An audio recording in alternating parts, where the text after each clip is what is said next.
Aray yung papaya ko. Aba, may plano ko na sanang putulin. Ay puputulin ko na sana na ring itak.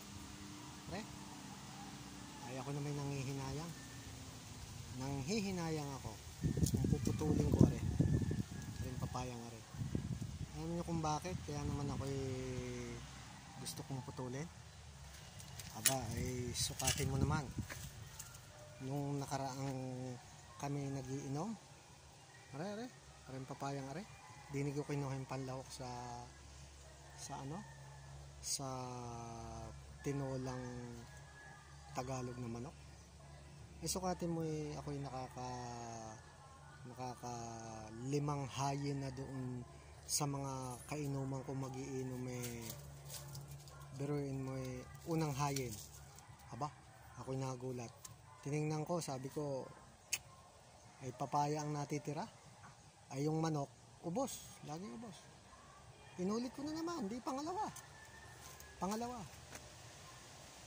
Aba, ay ubos na naman ang manok. Ang papaya hindi na naman nauubos. Ay napakaganda pa naman na rin papaya nga rin. Pangatlo, sabi ko, yaka na. At malagyan uli ng pulutan yan. Ay di kumuha na naman ako ng mga yung mga piraso ng manok. At syempre, pulutan niya ay tinola. Aba, ay ano ba ito? Ang natira na naman ay papaya. Ay sabi ko, kainaman na rin mamumulutang are. Ay painom ko na papulutan ko pa ang natitira lagi papaya. Ay sabi ko siya, are last na.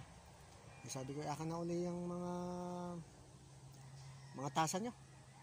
Nako, ay ganun pa rin sa panlima ang natira na naman aring papaya. Kaya ako'y nag-iisip, gusto ko nang putulin. Abay bakit? Alam nyo kung bakit? Ay wala nangangain. Ay natitira papaya. Ay kaya sabi ko, may gipay putulin para ganun din naman. Ay panay ang lahok ko, wala rin naman nakain. Ay ang nauubos yung Tagalog na manok. Nahain. Ay nako. Sabi ko, may gipang. Pero ako naman nanghihinayang, kadaming bunga. Total, wala namang magiinom. Bakit naman iintindihin ko yung mga magiinom na kainuman ko? Ano? Hindi ko na lang puputulin. Nanghihinayang ako. Kadaming bunga. Hindi lang naman sila makikinabang na rin.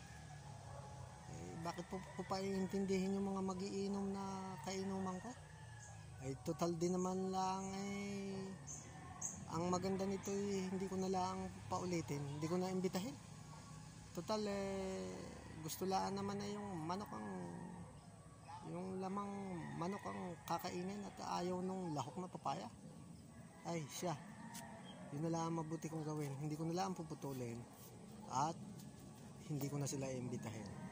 Tapos pa ang problema ko.